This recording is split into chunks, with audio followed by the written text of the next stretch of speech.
সে বিশ্বাস করতে পারছিল না যখন সুনল তার বাগদত্ত ফোনে বলছে, আমার একমাত্র নেশা তুমি কি। তার চোখ বেয়ে অশ্রু গড়িয়ে পড়ল। সে ভেবেছিল সে নেশা ছেড়ে দিয়েছে। সে নিজের দিকে তাকিয়ে ভাবল, আমরা তো একটা পরিবার হতে চলেছি।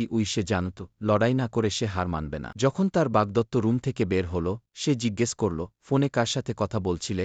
সে হেসে বলল, আমার বাবার সাথে, একটা বিষয়ে কাজ করছি। কি তারে চুমু দিয়ে কাজে চলে গেল। সে জানত তার পরিবারকে রক্ষা করার জন্য কি করত। সন্ধ্যায় যখন তার বাগদত্ত বাড়ি ফিরল, যথারীতি চুমু দিয়ে, হঠাৎ করে তার দুই ভাই এসে তাকে ধরে মাটিতে ফেল। সে কাঁদতে কাঁদতে বলল, আমি এটা করছি কারণ আমি তোমাকে ভালোবাসি। আমি জানি তুমি আবার নেশা কর। আজ সকালে শুনেছি। ড্রাগ কোথায়? সে হাঁপাতে হাঁপাতে বলল, আমার পকেটে কি। সে পকেট থেকে একটা ভাঁজ করা কাগজ পেল।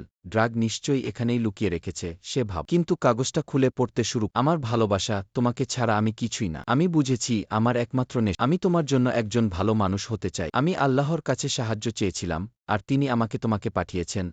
আমি চিরকাল তোমাকে ভালোবাসার প্রতিশ্রুতি। এই মুহূর্তে সে বুঝতে পারল তার বাগদত্ত মিথ্যে বলে। সে তার বাবার সাথে বসে তাদের বিয়ের অঙ্গীকার